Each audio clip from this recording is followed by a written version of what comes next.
पांडवों के जाने के बाद शकुनी ने दुर्योधन को भड़काया, भांजे, तुम्हारी जीती राशि को जीजाश्री ने लौटाकर अच्छा नहीं किया। अब तुम देखना धनुर्धर अर्जुन और महाबली भीम द्रौपदी के अपमान का बदला जरूर लेंगे। अब मैं क्या करूं मामाश्री? दुर्योधन बौखलाया, पिताश्री की तो मति मारी गई है। अगर एक बार फिर तुम किसी तरह युधिष्ठिर को जुआ खेलने के लिए बुला सको तो बाजी पलट सकती है। क्या अब वे फिर से आएंगे? असंभव है। जीजाश्री को मनाओ भांजे, शकुनी ने कहा। इस बार शर्त यह रखो कि अगर युधिष्ठिर हार गए तो पांडव 12 वर्ष का वनवास भोगें, 13वें वर्ष में अज्ञातवास करें। उस 13वें वर्ष में यदि उनका पता चल गया तो वे फिर से 12 वर्ष का वनवास भोगें। क्या वे मान जाएंगे? क्यों नहीं मानेंगे? युधिष्ठिर कभी भी जीजाश्री की आज्ञा नहीं टालेंगे। जुआ खेलना तो क्षत्रियों का धर्म है। मामाश्री की बात सुनकर दुर्योधन अपने पिताश्री के पास पहुंचा और उन्हें पांडवों का भय दिखाकर उपयुक्त शर्त पर युधिष्ठिर को बुलाने के लिए कहा।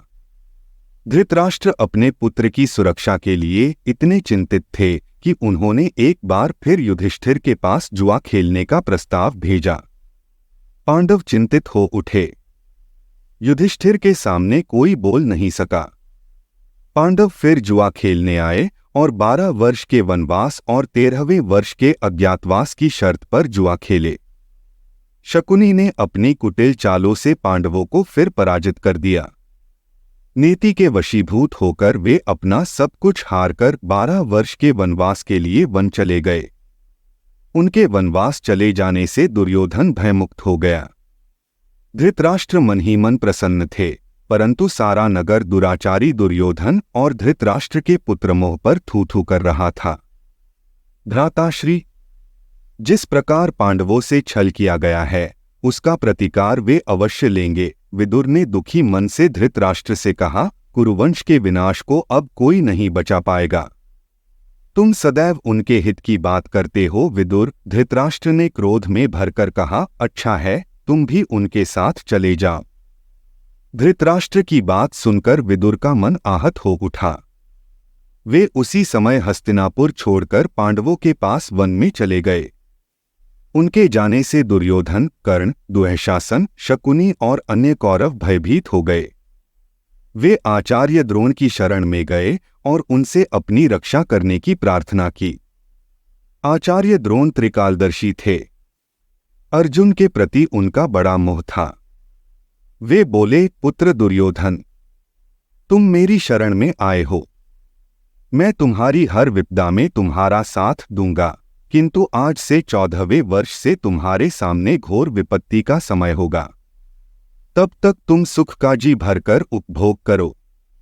आचार्य द्रोण की भविष्यवाणी सुनकर धृतराष्ट्र चिंतित हो उठे।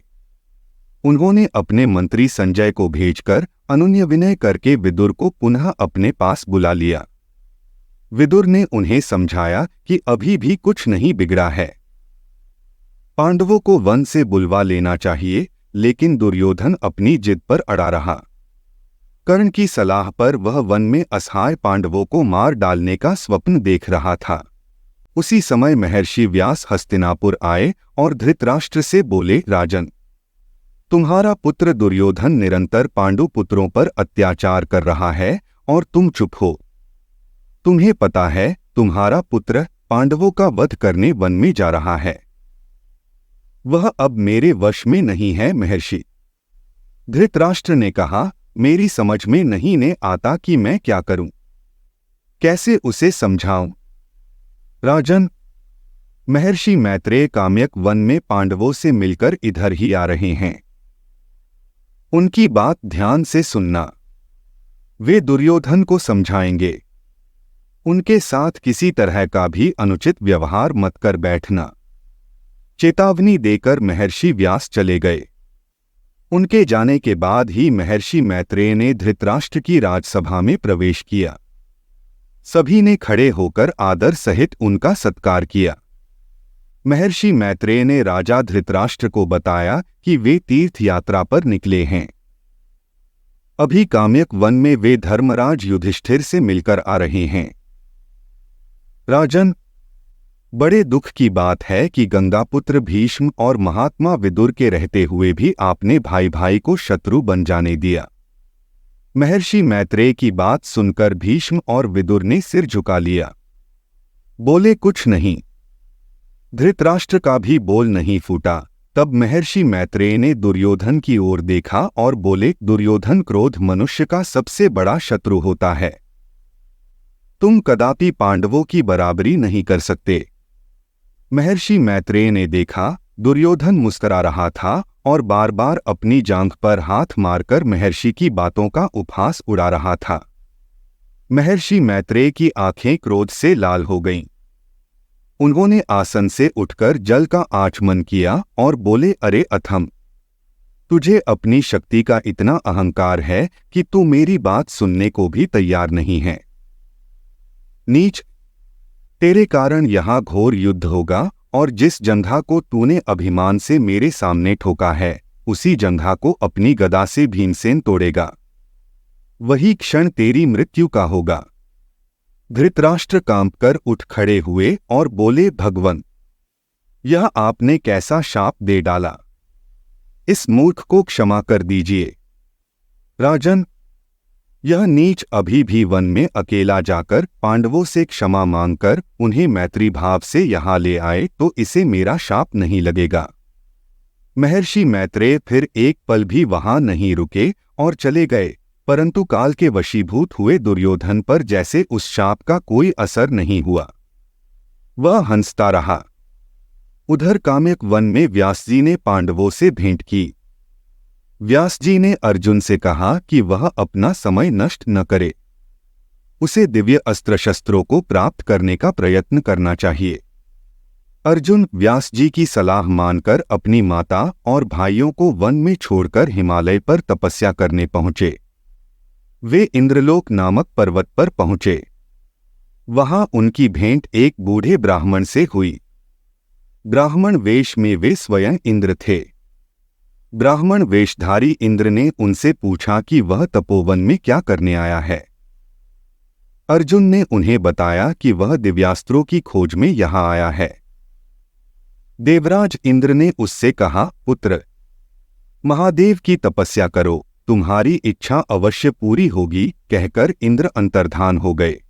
अर्जुन ने महादेव की घोर तपस्या की। एक दिन एक धनुर्धारी किरात वहां अपनी पत्नी के साथ आया। उसने एक जंगली सुअर पर अपना बाण साधा। उसे देखकर अर्जुन ने भी अपना बाण धनुष पर चढ़ा लिया।